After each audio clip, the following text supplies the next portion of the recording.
Welcome to part 1 and section 1 of our course. So here you will learn Pandas coding from scratch, but before we move to our Jupyter environment and start coding, first of all I want to introduce the concept of tabular data and some terms and vocabulary that I will frequently use throughout the course. So in the whole course we will work with data that is organized in a tabular manner, and in Pandas this is a so-called Pandas data frame.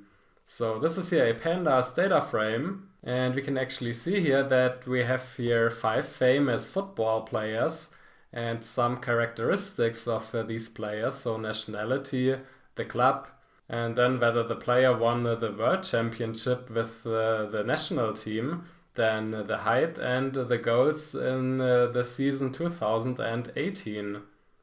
So this is exactly the tabular structure that we are faced with throughout the course.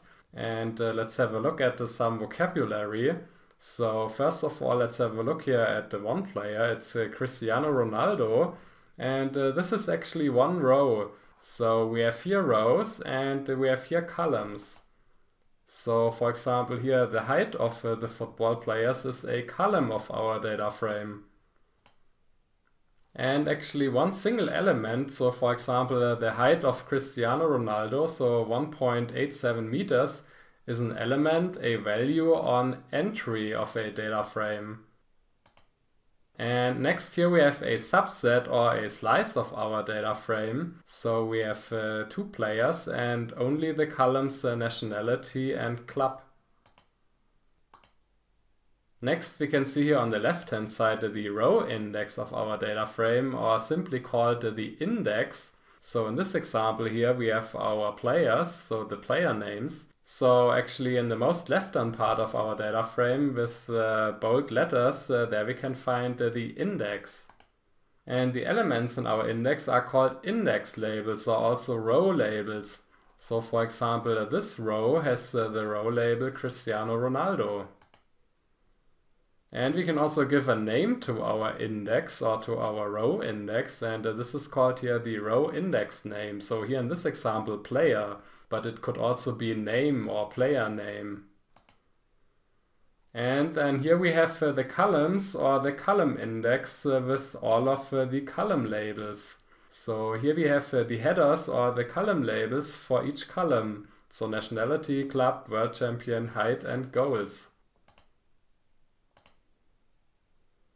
And actually Pandas is designed in a way that there is an optimal data organization.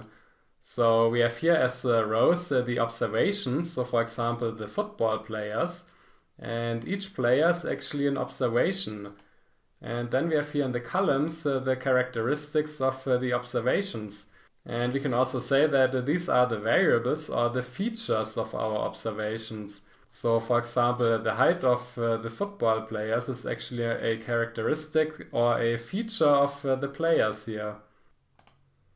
And actually Pandas and the functionality of Pandas is designed in a way that the optimal way is that we have only one data type per column. And typically we have here in the columns the characteristics or the features, and for example here the nationality, and there we have here the same data type. So here we have strings, then here in the club column we have also strings, then here in the world championship column we have Boolean values, and here in the height column we have float objects, and in the goals 2018 column we have integers. So this is very important and essential in Pandas, that we have here in the rows the observations, and here in the columns the features, and each feature or each column should contain only one data type. And as long as we have this structure here in our Pandas data frames, then we can be sure we have the optimal or the maximum functionality. And in contrast, if we have in one column more than one data type, then this definitely restricts our functionality of the whole data frame. And therefore we should definitely avoid this and have here the structure that here we have in the rows the observations, and in the columns here the characteristics or features. Alright, with this we are finished here with the introduction on tabular data, And in the next video, we are starting to code. So hope to see you there. Bye.